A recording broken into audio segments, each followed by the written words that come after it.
Boa tarde.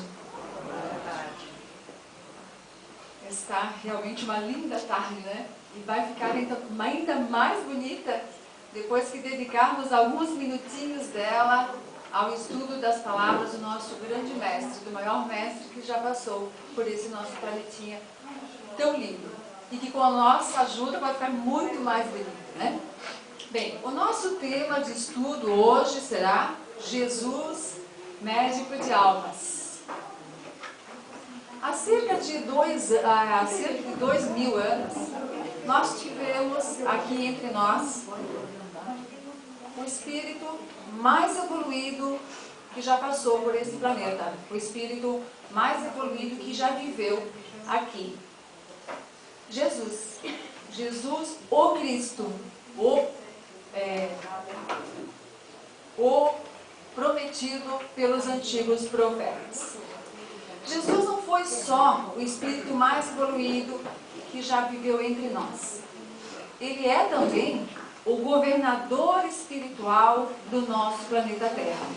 É o espírito que foi incumbido por Deus, que recebeu de Deus a missão de acompanhar a evolução do orbe terrestre desde a sua criação e a evolução da humanidade terrestre também.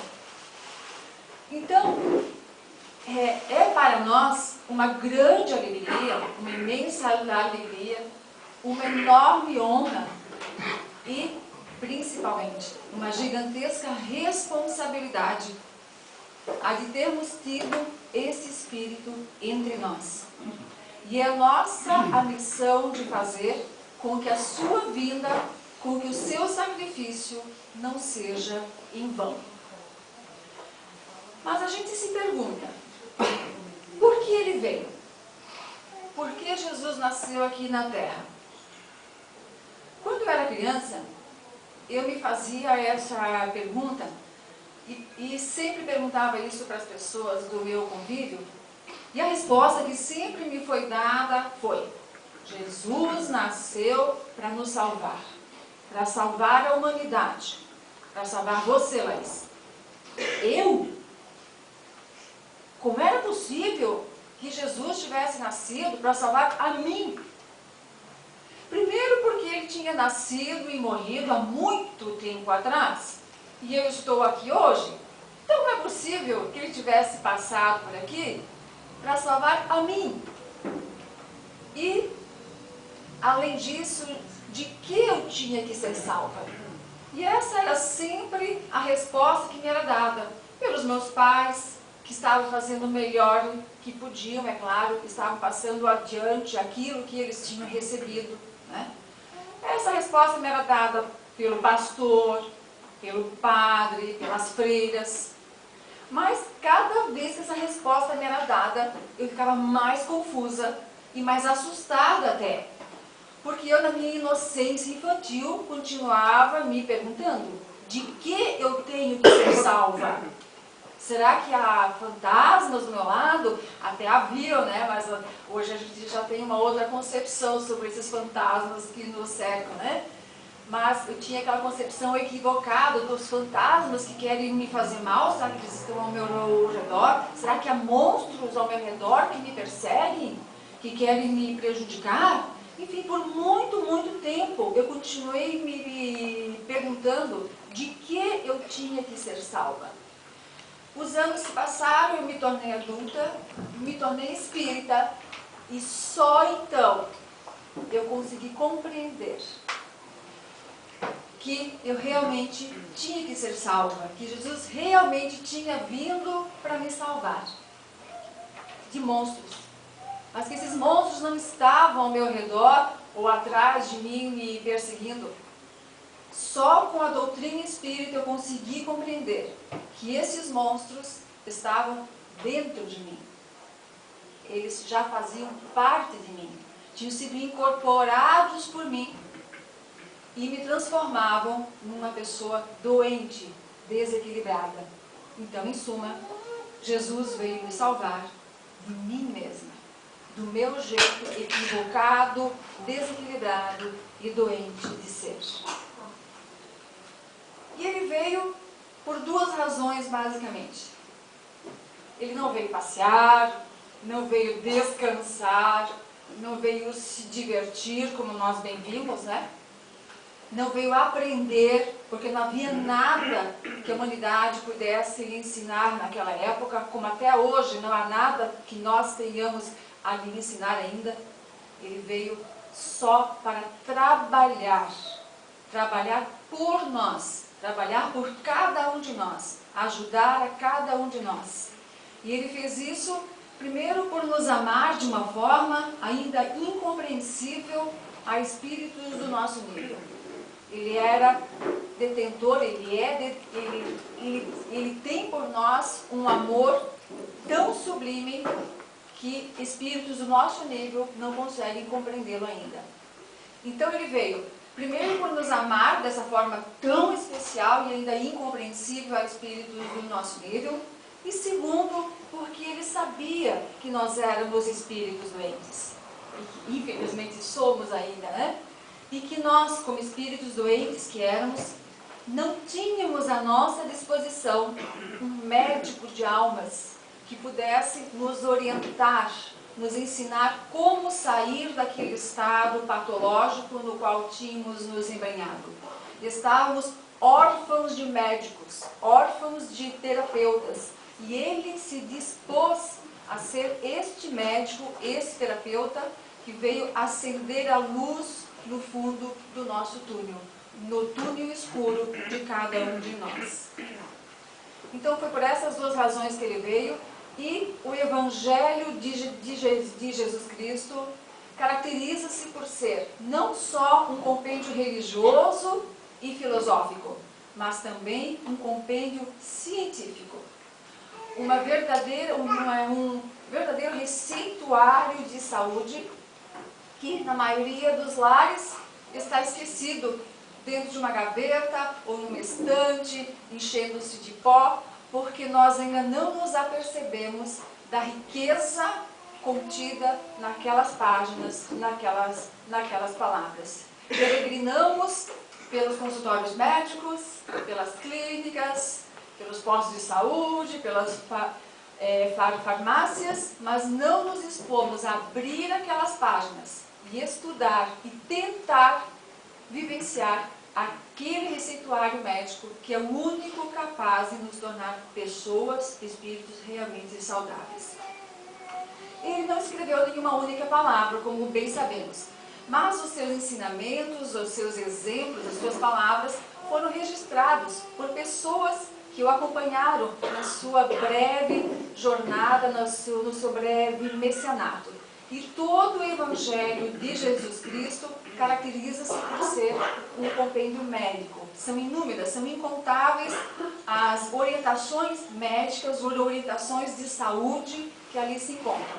Então hoje, nesse pouco tempo que dispomos, nós vamos conversar, vamos estudar um pouquinho sobre algumas dessas orientações de saúde que Jesus nos deixou e que estão registradas no seu Evangelho, para que possamos, dessa forma, curar as doenças da alma, que são a origem, são a causa de todas as doenças do corpo, já que o corpo sempre reflete o que a alma é.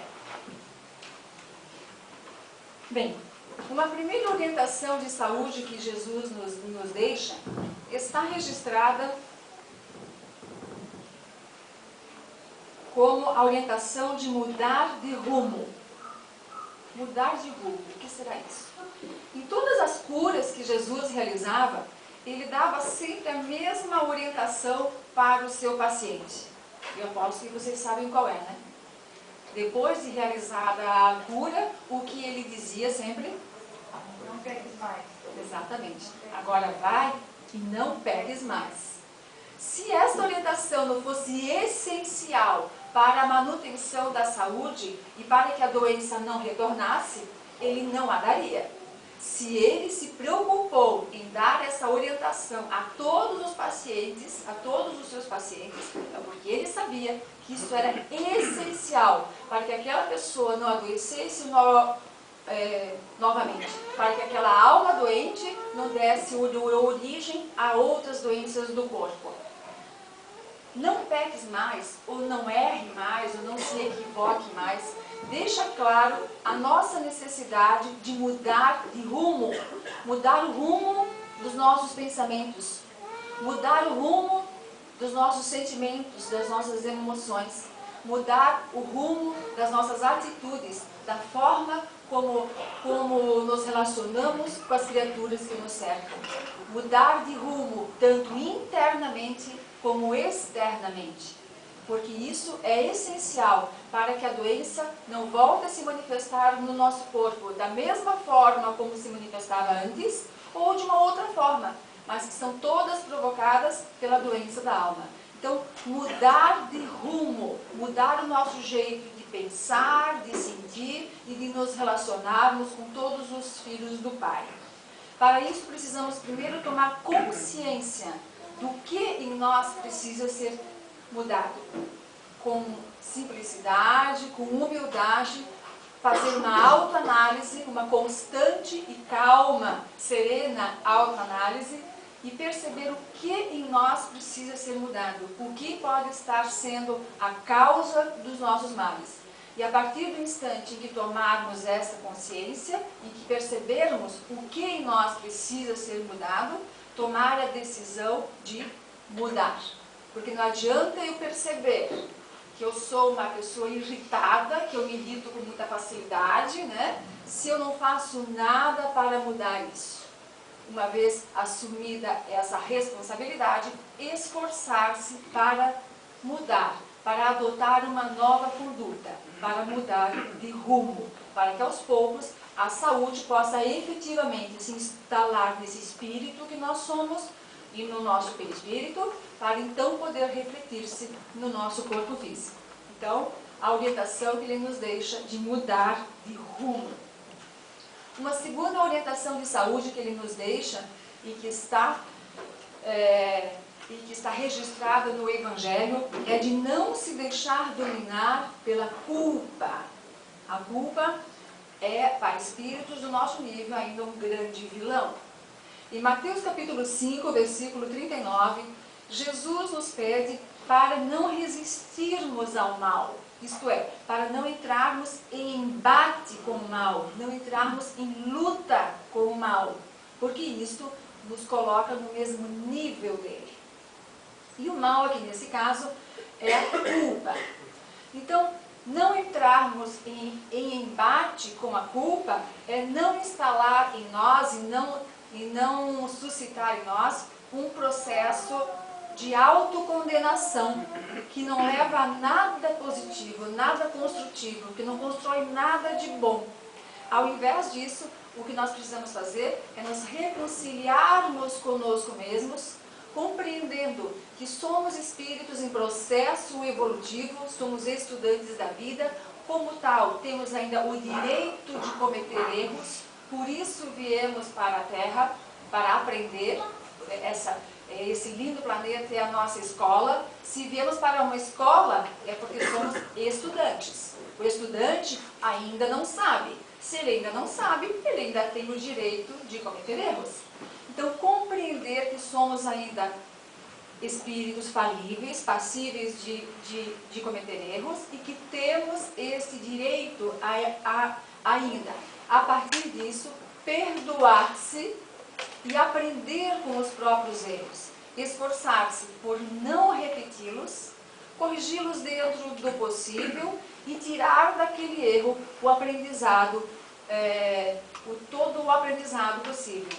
Porque o objetivo do erro na nossa vida é o de ser o nosso mestre. Não é uma punição, um castigo, um motivo para autodepreciação. O erro existe para que nós aprendamos com ele. Ele é um grande mestre. Então, perdoar-se, assim como os outros têm o direito, merecem ser perdoados, nós também temos o direito de sermos perdoados pelos outros e principalmente por nós mesmos. Uma terceira orientação para a conquista da saúde, para que nos tornemos espíritos mais saudáveis, é a de não aceitar ficar magoado. Não ficar magoado. Tá complicando, né? Não aceitar a culpa, não aceitar ficar magoado. Ele sabia que não era fácil. Ele nos conhecia profundamente, nos conhece profundamente. Ele sabe que essas novas condutas, essas novas posturas não são fáceis, mas ele também sabe que são possíveis. Se não fossem possíveis, ele nem perderia seu tempo deixando esse legado, deixando esse receituário médico. E na medida em que começamos a exercitar essa nova postura mental e emocional, com o tempo vai ficando mais fácil. É assim que a evolução se faz. Temos que sair de um estado anterior de patologia, de desequilíbrio, para adentrarmos num novo estado mais harmonioso, mais saudável. E isso requer esforço, vontade. E na medida em que o tempo vai passando, tudo vai se tornando mais simples e mais fácil. Então, não aceitar a mágoa. Em Mateus capítulo 18, versículo 22, Jesus nos orienta a perdoarmos 70 vezes 7. 490 vezes. Então tem gente que já fica contando, né? Quantas vezes perdoou na vida? Ah, já perdoei mais do que 490 vezes, não preciso perdoar mais. Essa foi uma metáfora que ele usou para deixar claro que devemos perdoar bem perdoadinho, porque é 70 vezes 7, cada ofensa recebida. Cada ofensa recebida, perdoe 70 vezes 7. Isto é, perdoe de verdade, no fundo da alma. Perdoe por compreender que aquele que te magoou também é um espírito em evolução, em processo evolutivo. Ele está aprendendo tanto quanto você está, e assim como você tem ainda o direito de cometer erros, ele também tem. Então, perdoar realmente. E se não perdoamos, com que direito vamos desejar ser perdoados quando chegar a nossa vez de cometer erros? Porque hoje é um, amanhã é o outro, todos nós cometemos erros. Só o que difere é a época, um erra antes, um erra depois, um errou ontem, outro vai errar amanhã, e os tipos de erros também podem mudar. Mas erros todos nós cometemos. Então, como é que eu vou desejar ser perdoada quando chegar a minha hora, se eu me recuso a perdoar o outro também? E ele aproveitou até o seu último instante de vida entre nós para nos deixar essa grande lição, a lição da necessidade de não guardarmos mágoa. Quando já pendurado, pregado naquela cruz infame, ele orou e disse: Pai, perdoa-os, eles não sabem o que fazem. E ele podia estar muito magoado conosco. Ele tinha muitos motivos, bons motivos para estar muito magoado conosco, mas não estava. Nos seus últimos instantes de vida, ele ainda manifestou o seu amor por nós, pedindo por nós.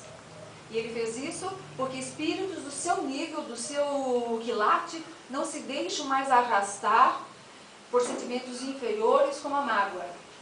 E ele também tinha que aproveitar todos os seus instantes conosco para nos deixar mais uma lição de saúde, de equilíbrio, de harmonia. O perdão é um dos remédios mais importantes indicados pelo Cristo. Muitas das nossas patologias, muitas das nossas doenças têm origem nesses dois sentimentos, nesses dois grandes vilões que nos acompanham, vilões que estão dentro de nós, a culpa e a mágoa. Pensar certo. Em Mateus capítulo 6, versículos 22 e 23, Jesus nos dá a seguinte explicação: se os teus olhos forem bons, todo o teu corpo terá luz. Se, porém, teus olhos forem maus, teu corpo terá trevas. Não é sabido que os olhos são o espelho da alma? Que nós refletimos no olhar o que nos vai mais profundamente no espírito, o que nós realmente somos de verdade lá no fundinho, que a boca pode mentir, as palavras podem mentir, mas o olhar não mente. Quantas pessoas tentam esconder o seu olhar quando estão conversando conosco, não tem coragem para parar e nos olhar nos olhos. De forma intuitiva, ficam olhando ao redor, buscam olhar para tudo, mas evitam os nossos olhos. Evitam essa troca de informações que ocorre a partir do olhar. Quando as pessoas, por algum motivo, usam óculos escuros, porque não estão à vontade para mostrar os seus olhos, mostrar o seu olhar para aquela outra pessoa. Então nós, de forma intuitiva, de forma inconsciente, nós sabemos isso. Nós sabemos que o nosso olhar é revelador. Ele mostra às outras pessoas quem nós realmente somos. E Jesus também sabia disso. Por isso ele diz, se o teu olhar, vamos repetir, se os teus olhos forem bons, todo o teu corpo terá luz. Se porém teus olhos forem maus, teu corpo terá trevas. Isto é, se o teu olhar reflete as boas energias produzidas pelos bons sentimentos que tu já nutres, pelas boas emoções que tu já possuis, né? Pelo ser bondoso que tu já és, pela pessoa de qualidade que tu já és, se isto é refletido pelo teu olhar, todo o teu corpo terá luz, isto é, terá saúde, porque o nosso corpo reflete o que nós somos. Mas se os teus olhos refletem trevas, se os teus olhos forem maus, todo o teu corpo terá trevas. Isto é, se a partir do olhar nós passamos para as pessoas, nós demonstramos a pobreza de espírito, a pobreza mental e emocional, que ainda é a nossa realidade, esta pobreza vai também se refletir no nosso corpo e ele ficará doente, ele adoecerá, então o nosso corpo terá trevas. Então, os bons pensamentos, novamente, né? A nossa qualidade de ser, nosso mundo interior, que é refletido através do nosso olhar, essa qualidade é que vai definir se nós teremos saúde ou se teremos doença no nosso corpo físico. Porque esse desequilíbrio começa lá no nosso perispírito, depois ele é transmitido para o nosso duplo etérico, o corpo vital, e por fim desemboca no nosso corpo físico. Um bom olhar significa um olhar de positividade, de fé, de alegria, de total confiança de que o bem em nossa mente produz saúde para o nosso corpo. Uma outra orientação de saúde que Jesus nos deixa é a de cuidar do que se fala. Em Mateus capítulo 15, versículos 17 e 18, ele esclarece: ainda não compreendeis que tudo que entra pela boca desce pelo ventre e é lançado fora? Mas o que sai da boca procede do coração, e isso contamina o homem? Nós nos preocupamos tanto com o que colocamos da boca para dentro, né? É uma preocupação lícita, claro que nós temos que nos preocupar com a nossa alimentação, com o que nós consumimos, com o que nós estamos abastecendo esse corpo magnífico que Deus nos concedeu como empréstimo, como nós estamos cuidando dele. É claro que essa preocupação deve existir, mas paralelamente devemos nos preocupar também e muito com o que vai da nossa boca para fora. Devemos nos preocupar com o que falamos, como usamos o dom da fala. As palavras, quando proferidas com sinceridade, quando elas são reflexo do que realmente nos vai na alma, quando elas são reflexo dos nossos reais sentimentos e emoções, as palavras têm o poder de criar um campo magnético poderoso que realiza, isto é, que torna real aquilo que é dito, aquilo que é falado. Torna real para os outros, para aqueles a quem estamos falando, e torna real para nós mesmos. Então vejam o tamanho da nossa responsabilidade, porque a partir da nossa fala, a partir das nossas palavras, nós podemos construir desequilíbrio, doença na outra pessoa. Podemos construir doença nos outros, porque esse campo magnético poderoso, essa energia, atua lá no perispírito dessa outra pessoa, dessa pessoa com quem estamos falando, e atua no seu perispírito desequilibrando, provocando, produzindo doenças. Então, muitas pessoas que convivem conosco podem eventualmente adoecer por nossa culpa.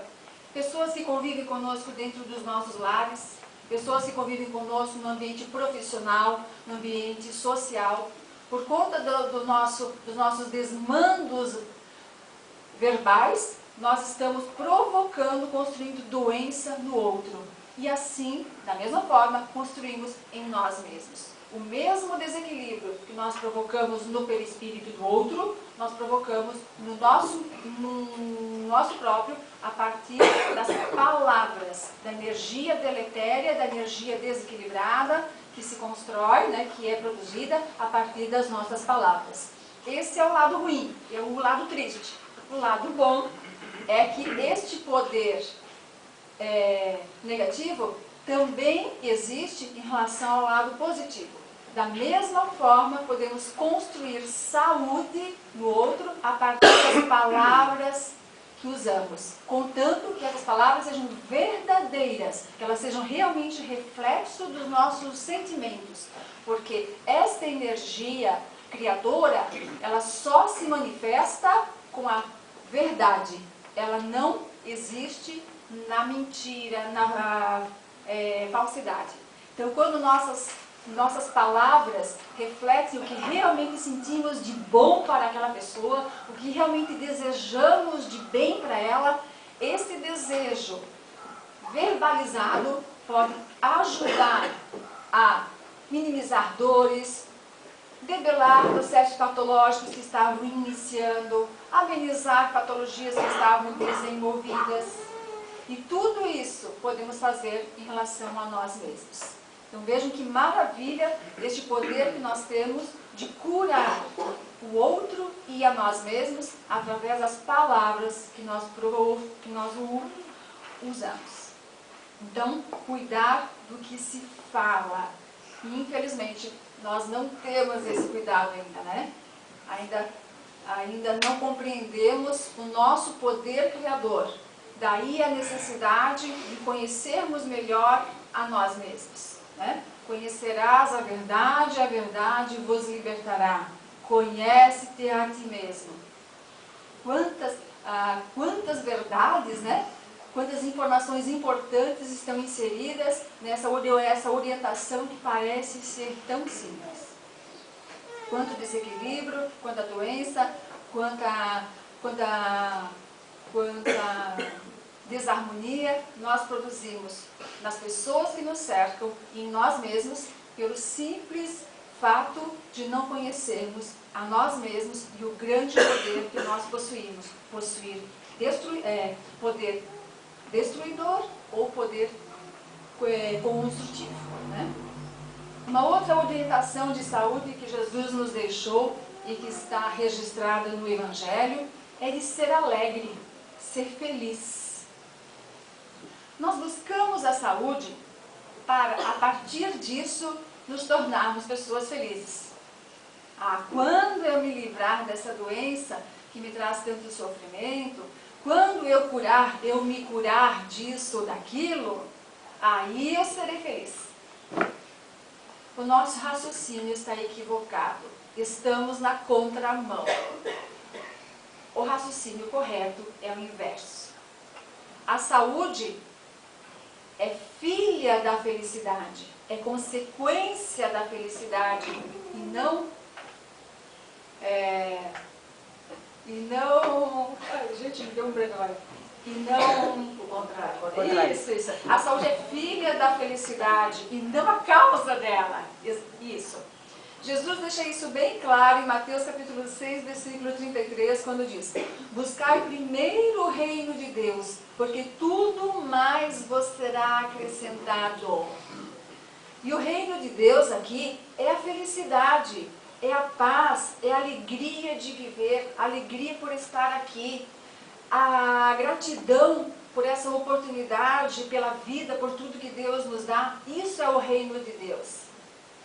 Ah, mas então era muito fácil, né? Porque já não me falaram isso antes, né? Que primeiro eu preciso ser feliz para que então eu seja saudável, já que o nosso corpo reflete a felicidade que nós espíritos sentimos. Mas como é que a gente é feliz?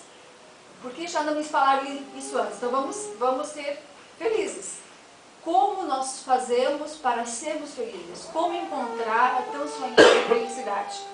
A felicidade surge quando nos sentimos realizados perante a vida. Oh, que beleza! Tão fácil! É só me sentir realizado perante a vida, daí eu vou ser feliz, daí eu vou ser saudável. Muito fácil! Mas como me sentir realizado perante a vida? O que fazer para me sentir realizado? Isso é mais simples do que nós podemos imaginar. Sente-se realizado perante a vida. Aquele espírito, aquele ser que está usando os seus dons, os seus potenciais, os seus talentos em prol do outro, para ajudar de alguma forma, para tornar mais bela, mais agradável, de alguma forma, a vida do outro. Todos nós somos detentores de inúmeros dons, de inúmeros talentos, temos um arsenal de potenciais guardados lá dentro de nós, ainda em estado latente, implorando para serem desenvolvidos. E só quando fazemos florescer esses nossos potenciais e os colocamos à disposição do outro, os usamos para melhorar de alguma forma a vida do outro, para auxiliar o outro de alguma forma, aí é que nós nos sentimos realizados perante a vida. Isso pode ocorrer dentro do nosso ambiente familiar, com os nossos vizinhos na nossa rua, no ambiente social, profissional, de forma remunerada ou não, como voluntários ou não. Cada um de nós precisa buscar o que realmente dá sentido à sua vida. Onde estão os meus dons? Quais são os meus dons?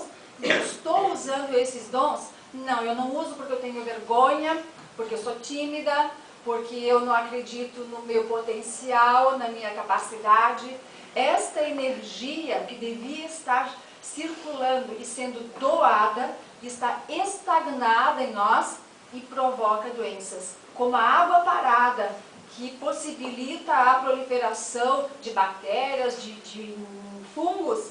Da mesma forma, se esta energia, a energia da doação dos nossos potenciais, se essa energia não é usada para a sua finalidade, ela acaba provocando doenças no nosso perispírito, porque ela devia estar circulando e sendo doada e ela está ali parada.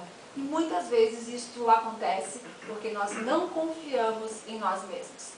Não é só por preguiça, também, né? Muitas coisas nós deixamos de fazer por preguiça, por comodismo, porque ficar em casa dormindo, descansando é bem mais fácil, porque a praia é muito mais agradável, porque passear, sentar no barzinho com os amigos é muito mais legal, enfim, nós temos damos prioridades a coisas que na realidade não deveriam ser, né? Mas, além disso, muitos de nós deixamos de usar os nossos dons para beneficiar o próximo, porque temos insegurança em relação a nós mesmos. Não confiamos nos nossos dons, na nossa beleza, na nossa capacidade. E isso acontece porque nós esquecemos que somos seres divinos. Nós todos somos divinos, somos uma centelha divina. Fomos criados por Deus, a sua imagem e semelhança. Então nós somos grandes, belos, poderosos. E só quando passamos a ter consciência disso é que temos coragem de fazer florescer todos os nossos dons, todos os nossos talentos e usá-los em prol do outro. O início não é fácil.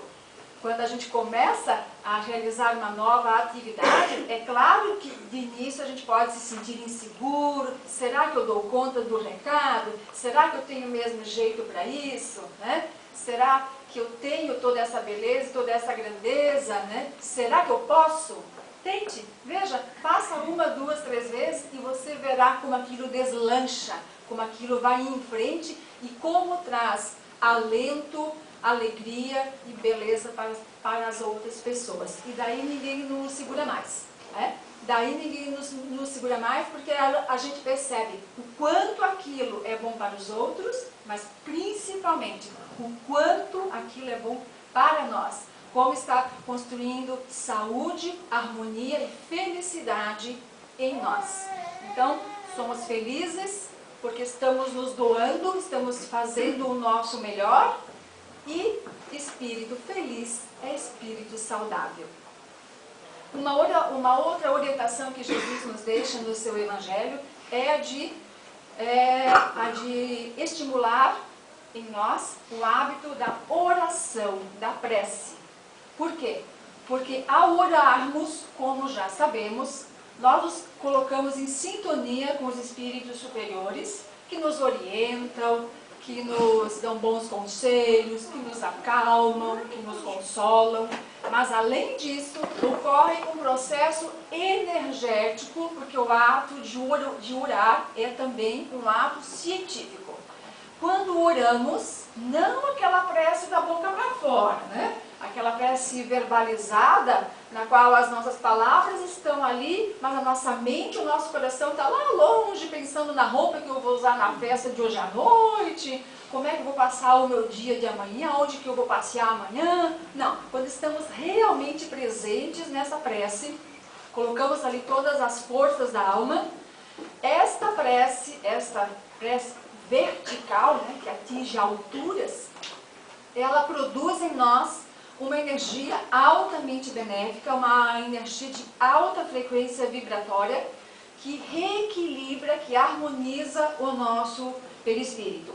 Então, assim como o nosso corpo físico tem a necessidade do banho diário para retirar as impurezas que se acumularam nele durante o dia, da mesma forma o nosso perispírito, o nosso corpo espiritual, tem a necessidade dessa ducha energética que é a prece, para também debelar processos de desequilíbrio energético que estavam iniciando. E com isso nós podemos evitar que muitas doenças se instalem, porque quando o processo é develado lá no iniciozinho, com a prece, aquela doença não consegue se instalar. Então, orar é também um ato científico, além de religioso. É também uma conduta de saúde. Saúde espiritual, saúde perispiritual e, por fim, saúde física. E uma última orientação que ele nos deixa para que nos tornemos almas mais saudáveis, espíritos mais saudáveis, é a de, depois de aprender a amar-se, amar o próximo. Em Mateus capítulo 22, versículos 34 a 40, Jesus ensina: amarás a Deus sobre todas as coisas, e ao teu próximo como a ti mesmo.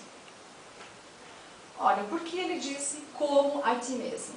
Ele podia ter dito simplesmente: amarás a Deus sobre todas as coisas e ao teu próximo. Mas ele deixou claro que este amar ao teu próximo tem que ser como a ti mesmo, porque nós não podemos dar o que não possuímos. Então, primeiro temos que aprender a nos amar. O autorrespeito, a autoestima, o amor próprio tem que existir primeiro. Isso não é egoísmo. Para que, uma vez construído este auto-amor, este amor próprio, tenhamos o que doar, o que oferecer para o outro, já que a nossa relação com o outro é reflexo da relação que nós temos conosco mesmos. Nós tratamos o outro, fazemos pelo outro, sentimos pelo outro o que nós sentimos por nós mesmos. Esse é um processo inconsciente, mas quem quiser conhecer um pouquinho melhor a sua relação consigo mesmo, analise como trata as outras pessoas. Qual é a qualidade da sua relação com as outras pessoas, porque ela reflete a qualidade da nossa relação conosco mesmos. Então, eu não posso pensar em amar o outro se eu não aprendi a me amar primeiro, se eu não me amo ainda. Mas eu me amo. Quem disse que eu não me amo? Né? Se nós perguntarmos a cada um de vocês aqui, você se ama? Você se ama? Todos, eu acho que todos vão responder que sim, claro que eu me amo. Será que a gente se ama mesmo? Porque quem ama cuida. Será que nós cuidamos de nós? Em relação a todos os nossos hábitos, toda a nossa postura, toda a nossa conduta, será que nós estamos cuidando de nós? Começando pela nossa alimentação, pelo consumo de álcool, o cigarro, o uso de outras drogas, as noites em claro na festa, quando o nosso corpo precisava estar repousando, a qualidade dos nossos pensamentos, dos nossos sentimentos. Será que isso tudo está de acordo com alguém que se ama e, consequentemente, se cuida? Se fizermos análise de um único dia da nossa vida, desde o dia em que desde a hora em que acordamos até o instante em que vamos dormir, será que vamos concluir que naquele dia eu me amei, eu me cuidei? Talvez alguns de vocês, nessas alturas, estejam concluindo que não se amam tanto quanto imaginavam, porque se não se cuida, não se ama. Então, Jesus sabia que nós não temos condições de cuidar do outro, de amar o outro, sem que antes façamos isso por nós mesmos. Curar-se primeiro antes de se preocupar em curar o outro. Curar-se, conquistar a saúde, é um ato de profundo amor e respeito por si próprio. E amar-se é cuidar de si, é zelar pelo seu bem-estar, buscar ajuda sempre que necessário, tantas vezes quanto forem necessárias, onde quer que seja, adquirir novos hábitos, esforçar-se por assumir novas posturas, tanto posturas externas quanto posturas internas, enfim, amar-se é religar-se à sua essência espiritual. E nós estamos sofrendo muito, estamos muito doentes, porque estamos muito afastados da nossa essência espiritual. E essa é também uma forma de manifestar a nossa falta de amor próprio. Então, quando tudo isso já está construído em nós, aí a água do amor próprio já está transbordando nesse copo que nós somos, e nós estamos aptos, estamos prontos para doar essa água, para dividir essa água com outras criaturas, com as pessoas, com as criaturas que nos cercam. Mas amar-se é essencial para que possamos fazer isso em relação aos outros. Bem, o nosso tempo se esgotou. Nós poderíamos passar a tarde toda aqui mencionando outras passagens evangélicas que são verdadeiras receitas de saúde. Deixo então o convite, a sugestão, para que vocês tirem os seus evangelhos da gavetinha, do fundo do armário, lá do alto daquela prateleira, onde ninguém enxerga, onde ele nunca é aberto, e passem a deixá-lo ao lado da sua cama. Mas também não adianta deixar ao lado da cama fechado. Que passem a fazer uma leitura diária que seja, porque ali estão contidas todas as orientações necessárias para que nos tornemos almas saudáveis, para que a verdadeira saúde se instale em nós, se faça verdade em nós, se faça presente em nós, para que dessa forma a paz possa se fazer presente nesse nosso mundo. Nós estamos vivendo momentos muito, muito delicados, Quem está acompanhando pelos telejornais, pela internet, nós ficamos apavorados e consternados com as guerras, com os conflitos que estão ocorrendo em outras partes do mundo e aqui no nosso Brasilzinho também, mas raramente nós paramos para nos perguntar qual está sendo a minha colaboração para a existência de tanta guerra, tanto conflito, tanto desamor? Nenhuma, é claro. Estou dentro da minha casa, cuidando da minha vidinha, cuidando da minha família, trabalhando, exercendo as minhas funções, eu não tenho participação nenhuma. Será? Como nós somos ignorantes em relação a nós mesmos. Como somos ignorantes em relação ao nosso poder, que infelizmente está sendo usado mais para a destruição do que para a construção. Porque os nossos pensamentos e os nossos sentimentos estão entrando em harmonia com esses sentimentos de destruição que estão pairando sobre o nosso planeta, potencializando-os. Então nós aqui, com o nosso poder mental, podemos potencializar, aumentar e tornar ainda mais grave o que está acontecendo lá no outro lado do nosso planeta. Então, vamos arregaçar as mangas, estudar, vamos nos conhecer um pouquinho melhor para assumirmos realmente as rédeas sobre a nossa vida, sobre a nossa felicidade, sobre a nossa saúde e sobre a felicidade e a paz do nosso órgão. Obrigada pela atenção. Boa tarde.